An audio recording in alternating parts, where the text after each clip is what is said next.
Hey, welcome. Great to see you today. Thanks for joining us on our daily devotional. We're talking about divine direction. In Galatians 6:9, it says, "Let's not get tired of doing what is good. At just the right time, we will reap a harvest of blessing if we don't give up." Cindy and I have been married for almost 36 years. That's a lot of staying. And you might even say it's a lot of not quitting. And so we've been together for that long. It's awesome. Cindy, what do you think of the word stay when we talk about God's divine direction? What comes to your mind?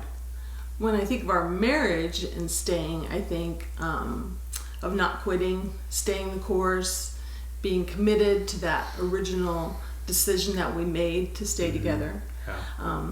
Outside of marriage, when I think of stay as in making a decision or something, I think of being still, not just doing nothing, but faithfully waiting, holding fast to our foundation, which is Jesus, and knowing that He's in control. Yeah. And that we don't need to panic. Yeah, I think those are two extremes we go to. Either we sit back and do nothing, or when we think of staying, or we panic. And I think panic is our response often to when we feel like things are out of our control.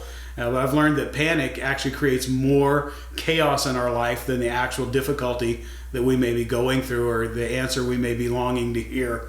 We can start running around trying to get people to side up with us, drawing lines, trying to get sympathy, trying to get people to feel sorry for us or whatever it might be. I would just say, just stop it. If we're going to stay, just stop the chaos, stop the panic in your life. You're creating more chaos than really you're calming. And I just say, there's not an answer until there's an answer. Sometimes we can get really anxious and want to hear an answer right away, but until there's an answer from God, our command, I think, is just to stay and wait. In fact, I would say that staying is the art of engaging after the engagement. When we were engaged, it was pretty easy to stay, together. But since we said I do, there's been a lot of engagement necessary to stay. So it's being actively involved in that, not just sitting back and doing nothing. So how do we stay engaged in the process while we wait? Yeah, there's a few things that we thought of. One is, I would say, stay calm. Don't be panicking. Don't be fretting. Don't be anxious. The Bible says don't be anxious for anything, but pray about everything. God sees you. He knows you. He knows what you need. And so staying has to do with just waiting for Him sometimes. And also, the second thing we thought of was staying active, being involved in the process. It's not doing nothing, like I said before. It's a matter of staying in God's Word, in prayer, staying in His presence, seeking His direction and answer. Yeah, that's good. And I would say the third thing maybe is stay hopeful.